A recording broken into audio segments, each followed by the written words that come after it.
Conduction system के अंदर अपने को अब और क्या क्या बातें समझनी है। अब ये जो एसए नोड है ये खुद इम्पल्स जनरेट करता है, मतलब कि इसका normal resting potential, I hope कि तुम लोग equilibrium and resting membrane potential से फैमिलियर होंगे। ठीक है, तो रेस्टिंग मेम्ब्रेन पोटेंशियल क्या होता है भैया कि भाई नॉर्मली कोई भी सेल है, नर्व सेल स्पेशली जो भी एक्साइटेबल टिश्यूज होते हैं, अगर मैं उनकी बात करूँ तो हर एक्साइटेबल टिश्यू जो होता है उसका एक रेस्टिंग पोटेंशियल होता है कि भाई रेस्ट पे वो -70 है, -90 है, -60 मिलीवोल्ट है, depending on the tissue we are talking about, उसका अपना अपना रेस्टिंग मेम्ब्रेन पोटेंशियल होगा। फिर जैसे ही मैं उससे कुछ भी ऐसे स्टिमुलेट करता हूँ, कुछ भी ट्रिकल करता हूँ, कुछ भी क्या बोलते हैं, किसी भी तरह का स्टिमुलस अगर उसके पास में आता है तो उसके बाद में वो धीमे धीमे डीपोलराइज होने लगेगा, उसके अंदर सोडियम का इन्फ्लक्स होगा। ठीक है, फिर वो डीपोलराइज होगा, डीपोलराइज होने के बाद में वो एक पॉइंट आएगा जब वो, ठीक है हम लोग कंडक्शन इलेक्ट्रिकल एक्टिविटी की बात करते हैं, डिटेल में एक काम करते हैं, मैं ग्राफ बनाते हुए सेल बनाते हुए तुम्हें समझाता हूँ। सो बेसिकली कंसिडर कि ये हमारा, अब हम लोग बात कर रहे हैं यहाँ पे, now we are starting with कि भाई ऐसे नोड के अंदर ऑटोमेटिसिटी कहाँ से आती है, वो अपना इम्पल्स खुद जनरेट कैसे कर पाता है। ठीक है, बेसिक फंडा आई होप सबको क्लियर हो गया है। तो अब अपन यहाँ से शुरू करते हैं। ये है अपना ऐसे नोड। ठीक है, अब इसके अंदर क्या है भैया, ऑटोमेटिसिटी है। ऑटोमेटिसिटी के लिए अपने को क्या चाहिए, कुछ लीकी चैनल्स चाहिए। ठीक है, कुछ चैनल्स जो होंगे वो अगर उसके अंदर से कुछ ना कुछ अंदर आता रहेगा या बाहर, कुछ पॉजिटिव चार्ज या तो अंदर आता रहेगा या नेगेटिव चार्ज बाहर जाएगा या ऐसा कुछ भी होगा, तभी डीपोलराइजेशन होने वाला है। अपन क्या चाहते हैं, एक्शन पोटेंशियल जनरेट करवाना चाहते हैं ताकि ऐसे नोट्स एक्शन पोटेंशियल जनरेट करे एंड उसके पीछे सारे जगहों पर स्टिमुलस आगे पास ऑन हो। ठीक है, अब वो होता कैसे है, तो अब उसके अंदर कैसा है कि भाई ये जो हमारा ऐसे नोड है इसके अंदर एक प्यारा सा चैनल होता है जिसका नाम है HCN, that is hyperpolarization and gated with cyclic nucleotides. ठीक है, मुझे लिखने में थोड़ा सा देर लगेगा तो एक minute. Hyperpolarization and gated with C के ऊपर बार, दैट इज विथ। ठीक है, gated with cyclic nucleotides। ठीक है, अब ये जो HCN चैनल है ना, अब इसके अंदर अगर मैं तुम्हें बताऊं तो बेसिकली दो चीज़ें होती है। एक होता है पोटेशियम इफ्लक्स, ठीक है, और एक होता है सोडियम इनफ्लक्स। ठीक है, अब पोटेशियम इफ्लक्स मतलब क्या, पॉजिटिव चार्ज बाहर जाएगा, पॉजिटिव चार्ज बाहर जाएगा तो सेल क्या होगा, नेगेटिव, यानी कि वो एक्साइट नहीं होगा। एक्साइटेशन के लिए हमें क्या चाहिए, एक्साइटेशन के लिए हमें चाहिए कि हमारा जो सेल है वो पॉजिटिविटी की तरफ जाए, पॉजिटिविटी की तरफ जाएगा तो वो सेल हमारा एक्साइट हो पाएगा। अब पोटेशियम इफ्लक्स होगा तो वो नेगेटिव की तरफ जाने वाला है। दूसरी चीज़ ये क्या करता है, HCN चैनल जो है हमारा, वो HCN चैनल दूसरी चीज़ जो करता है दैट इज सोडियम इनफ्लक्स। ठीक है, इसके अक्रॉस सोडियम इन्फ्लक्स होता है। अब सोडियम इन्फ्लक्स की वजह से क्या होगा, पॉजिटिव चार्ज अंदर आएगा, पॉजिटिव चार्ज अंदर जाएगा तो क्या होगा भैया, डीपोलराइजेशन की तरफ चीज़ें जाएगी, एंड डीपोलराइजेशन की तरफ चीज़ें जाएगी तो धीमे धीमे ये इसका जो रेस्टिंग मेम्ब्रेन पोटेंशियल है वो ऊपर होते जाएगा। रेस्टिंग मेम्ब्रेन पोटेंशियल ऊपर जाएगा तो एक पॉइंट आता है जब थ्रेशोल्ड हिट करता है, थ्रेशोल्ड हिट करने पर एक्शन पोटेंशियल जनरेट हो जाएगा। ठीक है, सो अब ये दोनों चीज़ अगर प्रपोर्शनेट में होती, सोडियम इन्फ्लक्स और पोटेशियम इन्फ्लक्स, तब तो नेट रिजल्ट जीरो हो जाता। तो इसीलिए ये ऐसा है भी नहीं, ये this are not proportionate things. Sodium influx is more than potassium efflux. ठीक है, इन्फ्लक्स ज़्यादा हो रहा है इफ्लक्स की कंपैरिजन में, यानी कि मैं थोड़ा नीचे चला जाता हूँ, यहाँ पे बहुत क्लमशी हो गया है। So this is our HCN channel and यहाँ पे sodium influx more than potassium efflux. Resultant क्या होगा, रिजल्टेंट यहाँ पे पॉजिटिव चार्ज अंदर आ रहा है। ठीक है, फिर उसके बाद में क्या होता है, अभी मैं ये सब कुछ चीज़ों को ग्राफिकल मैनर में भी रिप्रेजेंट करके तुम्हें दिखाऊंगा, लेकिन फॉर अभी के लिए अपन खाली बेसिक चीज़ें समझते रहते हैं। अब ये इतनी ज़्यादा क्वांटिटी में ये सारी चीज़ें नहीं हो रही थी क्योंकि एक इफ्लक्स भी हो रहा है, एक इनफ्लक्स भी नहीं हो रहा है, तो ये थोड़ा स्लो प्रोसेस है। ठीक है, ये टाइम लेता है। फिर उसके बाद में क्या होता है, एक पॉइंट आता है जब सफिशिएंट अमाउंट में सोडियम अंदर आ जाता है, सफिशिएंट अमाउंट में थोड़ी सी पॉजिटिव डायरेक्शन में वो चीज़ जाने लगती है, जो उसका इलेक्ट्रिक पोटेंशियल है वो, एंड उसके बाद में वो थ्रेशोल्ड हिट करता है। जब वो थ्रेशोल्ड हिट करेगा तो थ्रेशोल्ड हिट करने के टाइम पे हमारे एक चैनल्स एक्टिवेट हो जाएंगे जिसका नाम है L type of calcium channel. ठीक है, L कैल्शियम चैनल, और ये L कैल्शियम चैनल क्या है, ये L फॉर लॉन्ग लास्टिंग। ठीक है, इसके बीच में सॉरी मैं अभी बीच में इस चीज़ को वापस लेकर आ रहा हूँ। थ्रेशोल्ड हिट करने के पहले एक और चैनल होता है हमारा जो एक्टिवेट होता है, that is T calcium channel, ठीक है। ये जो टी कैल्शियम चैनल है वो भी एक्टिवेट होगा, और ये जो टी कैल्शियम चैनल है वो थोड़े से time, T for transient, transient का मतलब क्या होता है भैया, थोड़े से टाइम के लिए एक्टिवेट होगा। तो अब वैल्यूज़ के साथ में भी बात कर लेते हैं अपने, तो यहीं पे क्लियर हो जाएगा matter. Normally -60 millivolt is the resting membrane potential of a SA node cell, ठीक है। SA नोड सेल का क्या बोलते हैं, रेस्टिंग मेम्ब्रेन पोटेंशियल कितना है, -60 मिली वोल्ट। अब धीमे धीमे सोडियम के इन्फ्लक्स की वजह से, मैं पोटेशियम इन्फ्लक्स की बात नहीं कर रहा हूँ क्योंकि नेट हमारे पास में सोडियम का इन्फ्लक्स ही है जो मेन एक्टिविटी वहाँ पे हो रही है, ठीक है। तो ये 60 मिली वोल्ट से ऊपर जाने लगेगा, -50 तक पहुँचेगा। -50 मिली वोल्ट तक पहुँचने पे क्या होगा, ट्रांसिएंट कैल्शियम चैनल्स तुम्हारी एक्टिवेट होगी। ये ट्रांसिएंट कैल्शियम चैनल्स एक्टिवेट होगी, फिर उसके बाद में ये ट्रांसिएंट कैल्शियम चैनल्स और HCN के चैनल, ये दोनों मिलके अपने क्या बोलते हैं, रेस्टिंग मेम्ब्रेन पोटेंशियल को लेके जाएंगे -40 मिली वोल्ट तक, ठीक है। और -40 मिली वोल्ट पे पहुंचने पे थ्रेशोल्ड इसका क्या है, रेस्टिंग मेम्ब्रेन पोटेंशियल इसका -60 है ऐसे नोड के सेल का, और इसका threshold potential is -40 milli volt.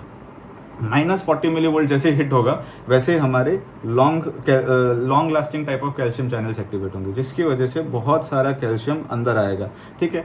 लेकिन अब ये इतना भी फास्ट प्रोसेस नहीं है, थोड़ा ये जो अपन ने पहले डिस्कस किया उसके कंपैरिजन में फास्ट है, लेकिन थोड़ा स्लो ही है ये भी, ठीक है। तो ये जो लॉन्ग लास्टिंग कैल्शियम चैनल्स है वो एक्टिवेट होंगे, कैल्शियम अंदर आएगा, तो अल्टीमेट जो अपना एक्शन पोटेंशियल है वो जनरेट हो जाएगा, और वो मस्त डीपोलराइजेशन का स्पाइक आएगा। एंड फिर उसके बाद में क्या होगा, जब एक अच्छी इलेक्ट्रोपॉजिटिविटी आ जाएगी अराउंड +20-30, उस टाइम तक हमारे पोटेशियम ई फ्लक्स के चैनल्स भी एक्टिवेट हो जाएंगे, और पोटेशियम ई फ्लक्स के चैनल जो एक्टिवेट होंगे उसकी वजह से क्या होगा, पोटेशियम बाहर जाएगा, ठीक है।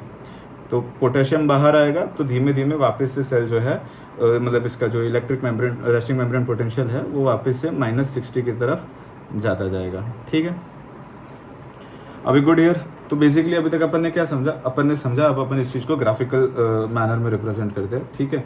यहाँ पे मैं इलेक्ट्रिक पोटेंशियल पॉइंट करूँगा, और यहाँ पे मैं टाइम प्लॉट करने वाला हूँ, ठीक है। सो अब यहाँ पे -60 लिख देते हैं अपने, यहाँ पे -40 लिख देते हैं, यहाँ पे 0, थोड़ा ऊपर लिख देते हैं, एक्चुअली 0 गैप रहेगा तो अच्छा रहेगा,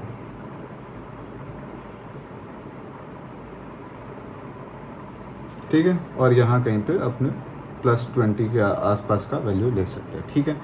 तो ओवर द टाइम होता क्या है, जैसा कि अपन ने डिस्कस किया कि वो वाला जो प्रोसेस है अपना वो थोड़ा स्लो प्रोसेस है। कौन सा, ये जो अपना HCN चैनल के थ्रू मीडिएटेड प्रोसेस था। अच्छा, क्योंकि ये बहुत ही फनी काम है, ठीक है, ये लोग इस चीज़ों को रेस्ट पे रहने नहीं दे रहे। सो इस मतलब इसंट इट फनी, तुम्हें नहीं लगता कि भाई क्या बोलते हैं कि भाई सोडियम अंदर आ रहा है, पोटेशियम बाहर जा रहा है, सोडियम बहुत सारा अंदर आ रहा है, और ये सब कब हो रहा है, जब इंसान रेस्ट पे है। रेस्ट पे एक्चुअली कुछ होना नहीं चाहिए, लेकिन हो रहा है यहाँ पे, फिर भी कुछ ना कुछ तो हो रहा है। सो साइंटिस्ट को ये चीज़ बहुत ज़्यादा फनी लगी थी, ठीक है, मुझे पता है सुनने में उतनी नहीं लगती, पर साइंटिस्ट को बहुत फनी लगी थी, तो उन्होंने इस चीज़ को फनी चैनल भी बोला है। So HCN channel is also known as funny channel, and this current of sodium going in is also known as funny current, ठीक है। तो यहाँ पे अपन एक लाइन बना देते हैं, यहाँ पे एक लाइन बना देते हैं, ठीक है। तो अब क्या होगा, धीमे, और क्योंकि ये प्रोसेस स्लो है तो ये प्रोसेस टाइम लेगा, तो इसका स्लोप ऐसा पीक नहीं आएगा, रादर देन इसका स्लोप थोड़ा ऐसा आएगा, ठीक है। क्योंकि जो भी चीज़ टाइम ले रही है तो नेचुरली ये एक जाना तो अपने को -60 से -40 है, लेकिन ये लंबे टाइम के अंदर अपने को कवर करना है, तो इसका स्लोप थोड़ा सा ऐसा, ये जो मैंने लास्ट सेकेंड वाला बनाया वैसा रहेगा, ठीक है। अब उसके बाद में जिस पॉइंट पे अपना क्या बोलते हैं -40 थ्रेशोल्ड हिट होगा, उस थ्रेशोल्ड हिट होने के टाइम पे अपने long lasting calcium channels activate होंगे, और हमारा ग्राफ ऊपर जाएगा, एक पॉजिटिव वैल्यू हिट करेगा, एंड फिर उसके बाद में पोटेशियम इफ्लक्स वाले चैनल एक्टिवेट होंगे, और वो पोटेशियम इफ्लक्स वाले चैनल जो है वो ग्राफ को वापस -60 मिली वोल्ट तक ले आएंगे। As soon as -60 millivolt पे जाएगा हमारा सेल, उसके बाद में वापस से अच्छा HCN चैनल एक्टिवेट कब होगा, जब या तो एक्सेस ऑफ CAMP अवेलेबल होगा। CAMP is cyclic adenosine monophosphate, secondary messenger है। आई होप कि तुमने उसके बारे में थोड़ा बहुत पढ़ा ही होगा, ठीक है। तो ये जो कोई भी चीज़ है तो तुम्हें लगे कि भाई इसके बारे में डिटेलिंग चाहिए, कमेंट डाउन बिलो प्लीज़, ठीक है। तो ये पॉइंट क्लियर हो गया, ये हमारा बेसिक ग्राफ है, and due to this leaky channels HCN funny channel, funny current, इसकी वजह से हमारा ऐसे नोड के पास में ऑटोमेटिसिटी है, क्योंकि रेस्ट पे भी ये कुछ ना कुछ करिए जा रहा है, जिसकी वजह से थ्रेशोल्ड हिट हो रहा है, थ्रेशोल्ड हिट होने की वजह से एक्शन पोटेंशियल जनरेट हो रहा है, and this thing just goes on and on and on and on, ठीक है। इसकी वजह से जनरेट करते रहता है। अब इसके अंदर अपने को क्या क्या समझना है, इसको अपन लेबल कर देते हैं फॉर अ समरी पॉइंट। अगर किसी को भी ऐसे नोड की इलेक्ट्रिकल एक्टिविटी का समरी पॉइंट सुनना है तो यहाँ पे आ गए हो आप लोग ऑलरेडी, आई बिलीव, ठीक है। So this is a point जहाँ पे हमारा HCN चैनल एक्टिवेट हुआ था, जिस पे वो हमारा सोडियम अंदर आ रहा था, मोर देन पोटेशियम जो बाहर जा रहा था। पोटेशियम के बाहर जाने के कंपैरिजन में sodium influx is greater than potassium efflux, ठीक है। दूसरी चीज़ क्या हो रही थी, दूसरी चीज़ हमने जैसे कि बात किया था कि भाई -50 मिली वोल्ट के ऊपर हमारा एक चैनल एक्टिवेट होता है which is your transient calcium channel. ये ट्रांजिएंट कैल्शियम चैनल हमारा ज़्यादा साथ नहीं देता, ये -50 से -40 तक की साथ देगा, नाम ही ट्रांजिएंट है, ठीक है। टी कैल्शियम चैनल नाम ही ट्रांजिएंट है, -50 से -40 तक साथ देगा, -40 पे ट्रांजिएंट चैनल बंद। फिर उसके बाद में क्या एक्टिवेट होगा भैया, उसके बाद में एक्टिवेट होगा -40 पे अपना long lasting calcium channel, L type of calcium channel activate होगा, ठीक है। एल कैल्शियम चैनल यहाँ पे एक्टिवेट होगा हमारा। फिर उसके बाद में जब वो एक अच्छी खासी पॉजिटिव रेंज में पहुंच जाएगा, उसके बाद में क्या एक्टिवेट होगा, उसके बाद में एक्टिवेट होगा हमारा पोटेशियम आउटफ्लो इफ्लक्स वाले चैनल्स, और वो पोटेशियम इफ्लक्स वाले चैनल्स वापस से सेल को हाइपरपोलराइज स्टेट पे -60 मिलीवोल्ट के आसपास ले आएंगे। एंड जैसे -60 मिलीवोल्ट पे हिट करेंगे, वापस से HCN चैनल एक्टिवेट हो जाएगा और वो -60 से -40 तक का सफर तय करेगा, ठीक है। We good here. अब सब लोगों के जो फनी चैनल्स होते हैं, हमारा जो कंडक्शन सिस्टम है ना, from acid node to AV node to bundle of Purkinje fibres and everything, सभी लोगों के पास में ये फ़नी करंट्स होते हैं, लेकिन सबका अलग अलग तरीका होता है फ़न करने का ज़िंदगी में। वैसे ही सिमिलरली जो पोटेंशियल है, जो ये क्या बोलते हैं फ़नी करंट जनरेशन वाले प्रोसेस है, ये इसकी कैपेसिटी भी सबकी अलग अलग है। यानी कि क्या, यानी कि ये कि भैया ऐसे नोड जो है, ऐसे नोड नॉर्मली 60 to 100 इम्पल्सेस के अराउंड जनरेट करता है, ठीक है, 1 मिनट के अंदर, ठीक है, 60 to 100 इम्पल्सेस पर मिनट। वहीं पे AV नोड, अगर AV नोड के अगर मान लो कि किसी कारणवश ऐसे नोड खराब हो गया, ऐसे नोड ब्लॉक हो गया, ऐसे नोड डिस्ट्रॉय हो गया, डैमेज हो गया, व्हाटसोएवर, तो उस केस में AV नोड सारा कुछ कारोबार अपने ऊपर ले लेगा कि भैया अब मेरे को इम्पल्स जनरेट करना है। तो AV नोड क्या करेगा, AV node around 40 beats per minute के आसपास, यानी कि 40 इम्पल्सेस जनरेट करेगा, ठीक है। तो अगर मान लो कि तुम्हारा हार्ट ब्लॉक हो जाता है, ठीक है, heart block above AV node के ऊपर अगर हार्ट ब्लॉक होता है, यानी कि ऐसे नोड के इम्पल्सेस नहीं आ रहे, तो अराउंड उस पेशेंट की जो हार्ट रेट होगी दैट विल बी अराउंड 40 पर मिनट, ठीक है। सिमिलरली मान लो कि AV नोड के नीचे कहीं पे ब्लॉक हुआ है, तो अब बंडल ऑफ हिज या फिर परकिंजेस फाइबर्स तुम्हारा टेक ओवर कर रहे हैं कि भाई अब हम ही हैं जिन्हें इम्पल्सेस जनरेट करवाने हैं। तो बंडल ऑफ हिज और परकिंजे जो है वो दे अराउंड 20 और मे बी लेस देन 20 पर मिनट इम्पल्सेस जनरेट करते हैं, एंड उसके अराउंड उसके आसपास की तुम्हें पेशेंट के हार्ट रेट मिलेगी, ठीक है। तो ये सब चीज़ें का वेरिएशन क्यों है, because on their own ability to generate the impulse based on their funny current, ठीक है। उनको और ज़्यादा टाइम लगता है वो फनी करंट से थ्रेशोल्ड हिट करने में, ठीक है। क्लियर है, I hope we are clear on that, ठीक है। अच्छा, अभी हम लोगों ने ये जो बात की ना, ये एक सुंदर सा ग्राफ बनाया, अब इसकी थोड़ी सी डिटेलिंग में और एक्चुअली जाना चाहिए हमें, जो अपन जाते हैं। ये जो अपना पॉइंट है ना, दिस वाला थिंग, जो हमारा क्या बोलते हैं इसे पेस मेकर पोटेंशियल बोलते हैं, जो ऑटोमेटिसिटी वाला पोटेंशियल है, लाइक जो HCN चैनल की वजह से -60 से -40 तक का वाला सफ़र है, that is known as pacemaker potential, ठीक है। एंड ये जो है, ये इस पर्टिकुलर क्या बोलते हैं अपने एक्शन पोटेंशियल के अगर फेजेस डिफाइन करना चाहे तो इसे अपन बोलते हैं फेज 4 पहले क्यों आया, नॉर्मल क्वेश्चन, ठीक है, मैं समझाता हूँ। अपन लाइन से चलते हैं। एक और अपने को एक्शन पोटेंशियल समझना है जो मस्कुलर टिश्यूज़ का है। तो अब मस्कुलर टिश्यूज़ के एक्शन पोटेंशियल में अपन देखेंगे, मस्कुलर टिश्यू के एक्शन पोटेंशियल में कि भैया वो कुछ इस तरीके से होता है, ठीक है। अब इसके अंदर ये जो डीपोलराइजेशन वाला फेज है ना, हम लोग कहीं पे भी डीपोलराइजेशन की बात करेंगे हार्ट को रिलेवेंस में रखे के, तो वो हो जाएगा हमारे लिए फेज 0, ठीक है। Depolarization is our phase 0। फिर उसके बाद में अपन ने सिंपल नंबरिंग की है 1 2 3 4। तो अब डीपोलराइजेशन 0 है, फिर उसके बाद में एक छोटा सा रिपोलराइजेशन का फेज है, डिटेल में बात करते हैं 1 सेकंड के अंदर, पहले ऊपर जाएंगे अपन वापस। और ये जो सेकंड फेज है वो प्लेटो वाला फेज है। थर्ड वाला इज योर रिपोलराइजेशन, ठीक है। तो रिपोलराइजेशन को अपन ने क्या नाम दिया, फेज 3। डीपोलराइजेशन को नाम क्या दिया, फेज 0। और ये जो हाइपरपोलराइज स्टेट या रेस्टिंग स्टेट तुम कहो, उसको अपन ने नाम दिया फेज 4, ठीक है।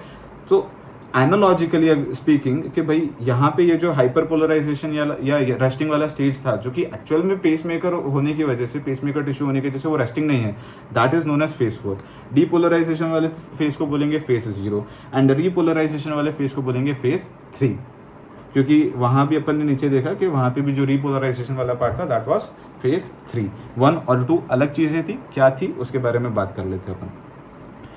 ठीक है, अभी हम लोगों ने जो पढ़ा conduction system for AC node, AV node, electrical activity. अब अपन जो देख लेते हैं कि भाई अब यहाँ पे मसल टिश्यू के अंदर क्या होता है। मसल टिश्यू के अंदर अब एक मसल टिश्यू का भी सेल बना लेते हैं अपन, सुंदर सा, एक्चुअली नॉट सो सुंदर सा बट ठीक है। तो ये मसल टिश्यू है अपना।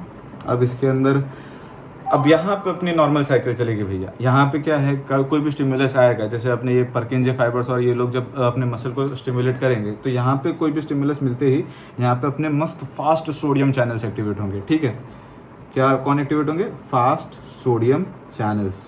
और ये फास्ट सोडियम चैनल्स के थ्रू हमारा ढेर सारा सोडियम, देखो एक चीज़ तुम्हें मेरे हिसाब से पता ही होगी, स्टिल अगेन उस चीज़ को दोहरा रहा हूँ मैं कि भाई बैग सेल्स जो होते हैं, cells are bags of potassium. ठीक है, जबकि जो हमारा ब्लड होता है ना, ब्लड के अंदर सोडियम भर भर के होता है। ठीक है, तो ब्लड के साइड से अगर कोई भी चीज़ आ रही है तो यूजुअली अंदर जाने वाला पॉजिटिव चार्ज सोडियम होगा। सेल में से यूजुअली अगर कोई पॉजिटिव चार्ज बाहर निकलता है तो वो पोटेशियम होता है, क्योंकि सेल के पास में ऑफर करने के लिए पोटेशियम ही है, बहुत सारा ढगला पोटेशियम है।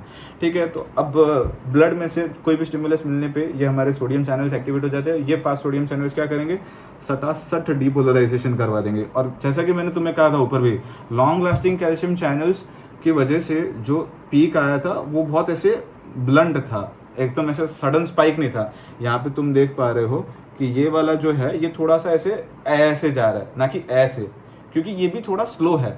HCN वाला बहुत स्लो है तो वो ऐसे जाता है, इट्स लाइक दिस। जबकि कैल्शियम वाला जो है वो थोड़ा ऐसे है, क्योंकि वो स्लो है लेकिन HCN से फास्ट है।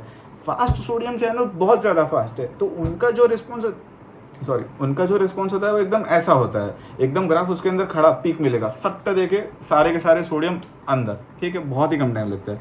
तो इसकी वजह से फास्ट सोडियम चैनल ओपन होने की वजह से यहाँ पे अपने को ऐसा बढ़िया सा क्लासिक पीक आता है। ठीक है, फिर उसके बाद में क्या होगा, फास्ट सोडियम चैनल्स ओपन हो गए और सामान अंदर आ गया। अब फिर क्या करना है अपने को, अपना थोड़ा सा पोटेशियम बाहर निकलेगा, थोड़ा सा, ज़्यादा नहीं। ठीक है, सो पोटेशियम इफ्लक्स हो रहा है यहाँ पे और ये पोटेशियम बाहर निकलेगा। फिर क्या होगा, अब पोटेशियम बाहर निकलते जाएगा कॉन्स्टेंटली तो रीपोलराइजेशन होने लगेगा। लेकिन हमें अभी रीपोलराइजेशन करवाना नहीं है, अपन बात करें मसल टिश्यू की। यहाँ पे अपने को कैल्शियम को रोल प्ले में लाना है। कैल्शियम अंदर आएगा क्योंकि तुमने पढ़ा होगा कि भाई मसल को कॉन्ट्रैक्ट करवाने के लिए कैल्शियम की ज़रूरत होती है। ठीक है, तो मसल को कॉन्ट्रैक्ट करवाने के लिए कैल्शियम अपने को चाहिए, तो कैल्शियम अब इस फेज़ में आएगा। अब यहाँ पे भी हमारे पास में L टाइप के कैल्शियम चैनल्स होते हैं, और वो actually not precisely L, but अपने ये जो राइनोडिन रिसेप्टर्स होते हैं, जो सार्कोप्लाज्मिक रेटिकुलम होता है, वो सार्कोप्लाज्मिक रेटिकुलम में से हमारा कैल्शियम जो है वो मसल टिश्यू के अंदर आता है। ठीक है, और क्योंकि वो कैल्शियम अंदर आ रहा होगा, अरे यार सॉरी, ठीक है, ये कैल्शियम यहाँ पे अंदर आ रहा है और पोटेशियम थोड़ा सा बाहर गया था और फिर रुक गया था बहुत ही मिनिमल अमाउंट में। इसकी वजह से यहाँ पे प्लाटो फेज बनता है, this is known as plateau. इस प्लाटो फेज के अंदर बहुत सारा कैल्शियम हमारा मसल टिश्यू के साइटोप्लाज्म में आ जाता है, from outside and sarcoplasmic reticulum, दोनों जगह से, जिसकी वजह से वो कैल्शियम बाद में मसल कॉन्ट्रैक्शन के अंदर एक्चुअली हेल्प करेगा अपने को। ठीक है, और ये वाला जो पोटेशियम चैनल है जो थोड़ी देर चालू होकर बंद हो जाता है वापस, उसे बोलते हैं अपन इनवर्ड रेक्टिफायर। ठीक है, तुम्हें इसके बारे में सिर्फ इतना ही याद रखना है, ज़्यादा कंफ्यूज नहीं करना है अपने आप को अलग अलग जगह पे चीज़ें पढ़ के, कि भाई इनवर्ट रेक्टिफायर है वो फेज़ 1 के अंदर action potential of muscle tissue, उस कार्डियक मसल, उसके फेज़ 1 के अंदर खुल के तुरंत बंद हो जाता है फटाफट। उसकी वजह से थोड़ा सा पोटेशियम बाहर निकलता है बस, और कुछ नहीं। और कैल्शियम अंदर आ रहा होता है, और कैल्शियम अंदर आने की वजह से प्लेटो फेज जनरेट हो जाता है। फिर धीमे धीमे क्या होता है, धीमे धीमे बहुत सारे पोटेशियम चैनल्स खुलते हैं और वो पोटेशियम चैनल्स के थ्रू पोटेशियम जो है उसका इफ्लक्स हो जाता है। ठीक है, और वो जो पोटेशियम का इफ्लक्स होगा उसकी वजह से नेचुरली अपना रीपोलराइजेशन आएगा। ठीक है, आर वी गुड हियर? सो अभी तक हम लोगों ने देख लिया कि भाई मसल टिश्यू के अंदर क्या हो रहा है। मसल टिश्यू के अंदर डीपोलराइजेशन हो रहा है वाया फास्ट सोडियम चैनल्स। वो फास्ट सोडियम चैनल्स की वजह से जो डीपोलराइजेशन हो रहा है, उस डीपोलराइजेशन को अपन ने क्या नाम दिया, phase 0 of the action potential. फिर हमारे इन्वर्ट रेक्टिफायर्स ने रोल प्ले किया, थोड़ा सा पोटेशियम बाहर गया, उसके बाद में वो तुरंत बंद हो गए। फिर हम और साइड बाय साइड में कैल्शियम चैनल्स खुल गए राइनोडिन रिसेप्टर्स के थ्रू। सार्कोप्लाज्मिक रेटिकुलम में से हमारे पास में बहुत सारा कैल्शियम अंदर आ रहा है, सार्कोप्लाज्म यानी कि मसल के साइटोप्लाज्म के अंदर, और बाहर से भी कैल्शियम अंदर आ रहा है। उन सब कैल्शियम की मदद से हमारा कॉन्ट्रैक्शन होगा and that is causing the Plato phase.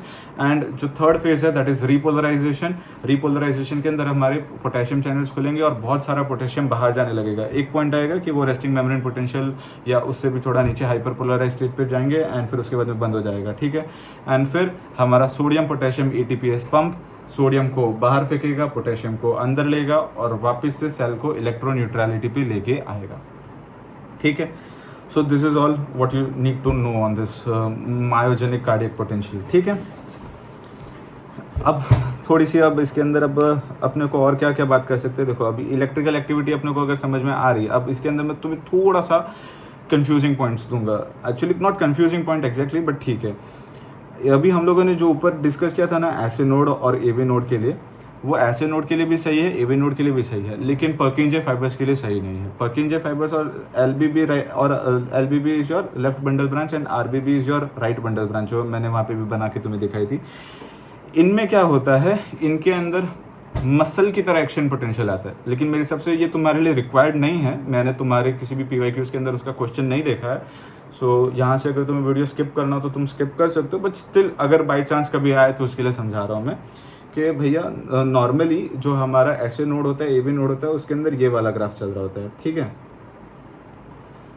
लेकिन पर्किंजे और ये लेफ्ट बंडल ब्रांच और आरबीबी में क्या चल रहा होता है, उनके अंदर ऐसा और फिर कार्डियक मसल की तरह, ठीक है।